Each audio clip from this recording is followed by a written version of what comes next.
Before you talk, shall I read everyone this letter? Go on then. Go for it. Okay. Have we got any rousing music to play in the background, Keith? Something like, I don't know, It Wasn't Me by Shaggy. That would probably work, wouldn't it? Getting jiggy on the bathroom floor. No? Okay, sorry. No one wants to see that. Dear colleague, tonight we have the chance to end weeks of media speculation and take this country forward immediately as one united party.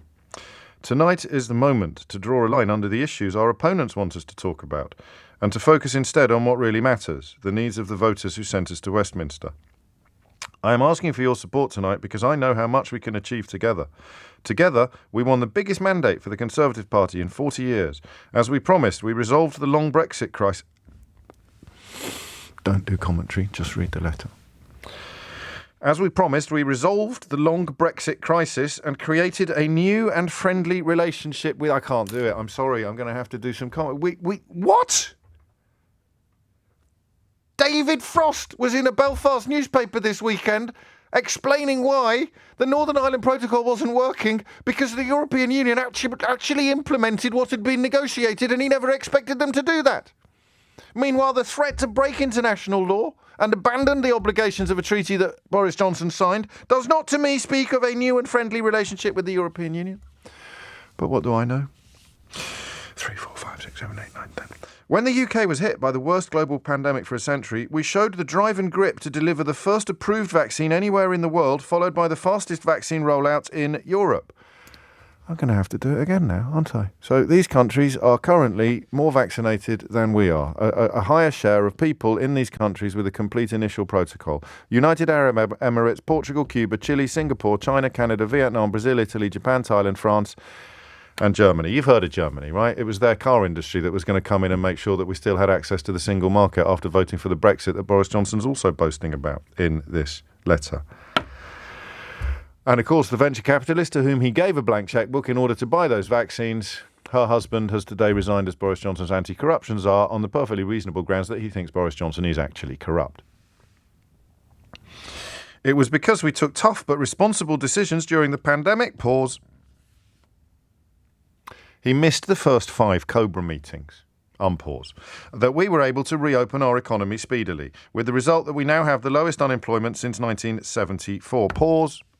For the first time in recorded history, there are now more vacancies in our job market than there are unemployed people. That is an economic disaster whichever way you cut it, except, of course, this way. And we took the decision to become the first European country to help the Ukrainians to protect themselves against Russian aggression. And I am proud of the leadership the UK has shown. A man described by the Canadian government as being a member of Vladimir Putin's inner circle has been sanctioned. That man celebrated his 60th birthday on the day after the last general election result, and Boris Johnson went there with his wife. That man's son sits in the House of Lords, despite advice from the security services that he shouldn't. Boris Johnson has refused a request by the House of Commons to publish that advice. That's how he protects us all against Russian aggression. From tackling social care to striking an economic and migration partnership with Rwanda. We have shown time and time again that we can be trusted to deliver bold and innovative solutions to difficult and long-standing problems.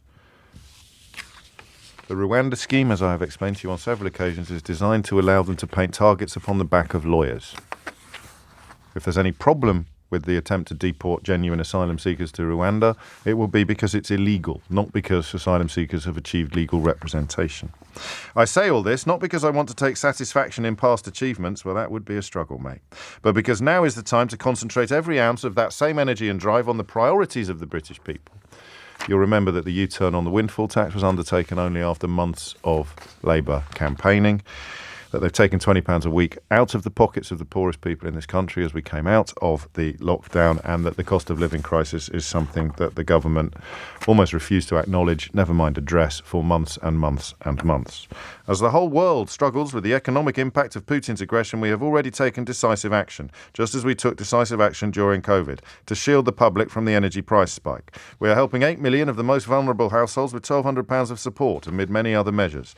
We can do this because we have the fiscal firepower power to help because of the tough and contested decisions we took during COVID. He won't be giving you any examples of those. We are finding the cash because we are compassionate Conservatives and because it is the right thing to do. But we also know that you cannot just spend your way out of inflation that he was denying as long ago as November of last year. And you cannot tax your way into growth. They have introduced more tax rises than I think any government in living memory. Over the next few weeks, Rishi and I will be setting out all the ways in which we will be using Conservative principles to take advantage of our new freedoms. That, of course, is the first Chancellor of the Exchequer and the first Prime Minister ever to have been found to have committed crimes while in office. To take advantage of our new freedoms. What new freedoms? List them. Can't. Cut costs and drive growth. Cut costs. We've introduced economic sanctions on our own country, but he is somehow going to find ways to cut costs and drive growth. I can't read anymore. I'm sorry. I'll come to Amrit. Should I finish it? Am I being unprofessional? This is taking a psychic toll on me. We will, of course, devote all our energy to reducing the biggest single household outgoing of all, the tax bill. It must come down, and it will, because that is the best way to deliver the growth we need. Can't do it.